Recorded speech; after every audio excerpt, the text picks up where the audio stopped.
Hi friends, welcome back to my channel. ఈ recipe చేపల ఇగురు చాలా టేస్టీగా రుచికరంగా ఎలా చేసుకోవాలో ఇప్పుడు చూద్దాం. చేప ముక్కల్ని శుభ్రంగా వాష్ చేసుకుని పక్కన పెట్టుకోవాలి. మీడియం సైజు ఉల్లిపాయ సన్నగా కట్ చేసుకుని ఉంచుకోవాలి. చిన్న అల్లం ముక్క, 4 వెల్లుల్లి రెబ్బలు, 1 స్పూన్ జీలకర్ర తీసుకుని మిక్సీలో వేసుకుని మెత్తగా పేస్ట్ చేసుకోవాలి. అవసరమైతే కొంచెం వాటర్ కూడా పోసుకొని పేస్ట్లా చేసుకోవాలి. ఇప్పుడు స్టవ్ మీద కడాయి పెట్టుకొని బౌల్తో ఆయిల్ పోసుకోవాలి. నాన్ వెజ్కి ఆయిల్ ఎక్కువే పడుతుందండి. మనం ఈ పేస్ట్ని దీనిలో వేసుకోవాలి. దీన్ని గోల్డెన్ కలర్ వచ్చేంత వరకు వేయించుకోవాలి. మీడియం ఫ్లేమ్లో వేయించుకోవాలి. దీనికి 2 స్పూన్స్ సాల్ట్ వేసుకోవాలి. సరిపడంతా వేసుకోవాలండి. దీనికి 2.5 సరిపోతుంది. 1/2 టీ స్పూన్ పసుపు వేసుకోవాలి. ఇవన్నీ ఒకసారి బాగా కలుపుకొని మనం వేయించుకోవాలి. ఇందులోనే 5 పచ్చిమిరపకాయలు సన్నగా చీల్చుకొని వేసుకోవాలి.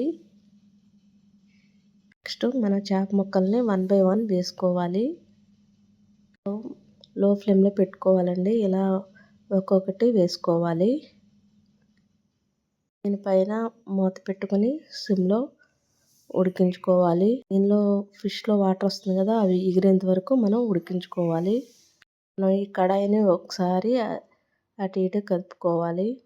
చేప ముక్కలు విరిగే అవకాశం ఉంటుంది కదా, నెమ్మదిగా కలుపుకోవాలి. ఒక్కొక్కటి ఒక సైడు వేగింది కదా, రెండో సైడు ఇలా టర్న్ చేసుకోవాలి. ఇందులోనే కొంచెం కరివేపాకు వేసుకోవాలి. ఈ నీరు ఎగిరేంత వరకు మనం మూత పెట్టుకొని లో ఫ్లేమ్లో ఉడికించుకోవాలి. నీరంతా ఎగిరిపోయిన తర్వాత మనం 2 స్పూన్స్ కారం వేసుకోవాలి. చేప ముక్కలు మునిగేంత వరకు మనం వాటర్ పోసుకోవాలి. 1.5 గ్లాస్ వాటర్ పోసుకోవాలి. హై ఫ్లేమ్లో ఉడికించుకోవాలి. 10 మినిట్స్ పడుతుందండి. దగ్గరికి వచ్చిన తర్వాత టీ స్పూన్ మసాలా పౌడర్ వేసుకోవాలి. నెక్స్ట్ 5 మినిట్స్ లో ఫ్లేమ్లో ఉడికించుకోవాలి. లాస్ట్లో కొంచెం కొత్తిమీర వేసుకోవాలి. సన్నగా కట్ చేసుకుని వేసుకోవాలి.